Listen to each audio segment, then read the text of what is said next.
Hey guys, welcome back to my channel Priyash Tales. This is a mini vlog of my fish tank. Actually 2 days back ఏమైందంటే clean చేస్తున్న ప్రాసెస్లో దీనికి చిన్న whole పడింది. అప్పటి నుంచి లీకేజ్ అవుతూనే ఉంది. దీనికి ఎంసీఓ ఏంటో అది I just forgot that name. అది పెట్టాను బట్ అగైన్ వాటర్ అయితే లీక్ అవుతుంది. సో దీని సంగతి ఏంటో చూద్దామని చెప్పి ఈరోజు కొంచెం టైం ఉంది. మీన్ వైల్ నా రెండో యాంజిల్ ఫిష్ కూడా చచ్చిపోయింది అనమాట. అన్ఫార్చునేట్లీ నేను వ్లాగ్ తీయలేదు. బట్ ఇక్కడైతే నా ఏడుపు మొహం పెట్టుకొని స్టార్ట్ అయ్యాను బికాస్ నా చేపలు చచ్చిపోయాయి అని చెప్పి. అండ్ ఫిష్ ట్యాంక్ అస్సలు సరిగ్గా లేదు. సో ఫస్ట్ అయితే దాన్ని ఫిక్స్ చేయాలి.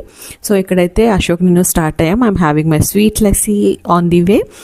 అండ్ మేముండే ప్లేస్లోనే మొత్తం కన్స్ట్రక్షన్ అంటే రోడ్స్ వేస్తున్నారనమాట. Full of dust and all. నా చుట్టూ ఆల్రెడీ సగం ఊడిపోయింది. ఇంకా మిగిలింది కూడా ఊడిపోతుందేమో నేను ఇక్కడ నుంచి వెళ్ళే లోపల. అండ్ ఇక్కడ ట్రైన్ ట్యాక్ పడిన చూసారా, I hate this thing.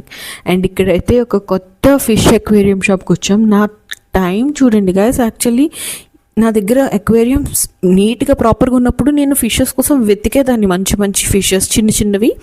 As నా ఫిష్ ట్యాంక్ చాలా చిన్నది కాబట్టి ఆ రేంజ్లో దానిలో సరిపడే చిన్న ఫిషెస్ కోసం వెతికితే ఓన్లీ గోల్డెన్ ఫిషెస్ తప్ప వేరే ఏవి దొరికేవి కాదు. బట్ ఇక్కడ this is new aquarium shop. New అంటే మాకు న్యూ, అది ఎప్పటి నుంచో ఉందంట మాకు తెలీదు.